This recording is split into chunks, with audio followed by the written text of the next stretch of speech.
What's up everyone, it's Nick again at the BuzzLux YouTube channel, and today we're looking at the processor for my $350 Linux gaming PC. So as you can see here, it's the Intel Pentium 20th anniversary, or more specifically the G3258 Haswell CPU. Now this is just a dual core processor, but the cool thing about it is it's unlocked, so you can overclock it, which is very cool. You can gain a lot of performance from overclocking this thing. The base frequency is like 3.2 gigahertz, but even just with the stock cooler here, people have been able to get it up to around 4.4 gigahertz if your chip can do it, which is really impressive overclock and performance gain for free performance. Now, it is possible to overclock these on these H81 chipset boards. Most of the manufacturers have unlocked the multiplier on these boards.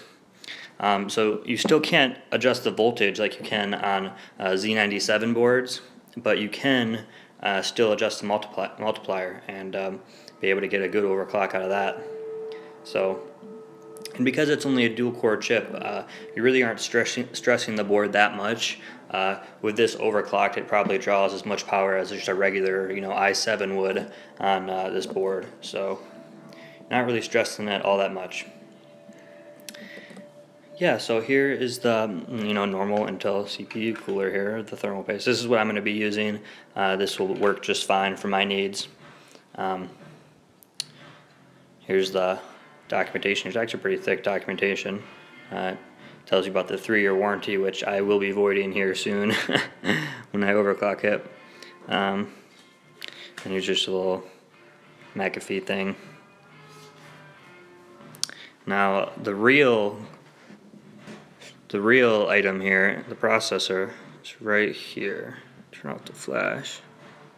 You can see here. It's a Pentium G3258. Costa Rica, 3.2 gigahertz. So there it is. There's the box. I actually had my first computer was a Pentium 4 computer. And I used that thing forever. It was a 3.4 gigahertz Prescott CPU of hyperthreading, and that thing kicked along for a long time. So I really wanted to get my hands on a Pentium. Now it might not be the best choice going with a Pentium nowadays, because these new AAA games that are coming out are requiring you to have like a quad-core processor, whether it be AMD or Intel. So that's something to keep in mind if you want to play AAA games. But I just went with this because I really wanted a Pentium, and it's cheap, and you can overclock it. But this should do fine for my needs and for this kind of a build. Linux build, seen as most AAA games don't even come to Linux as it is. So yeah, thank you for watching. Stay tuned for more videos on this build log here, and my Linux gaming PC. It's a $350 gaming PC. I'm going to do some benchmarks on different games that I can get to run on Linux, and just give people a general idea of what it's like to game on a Linux OS computer. So thank you for watching.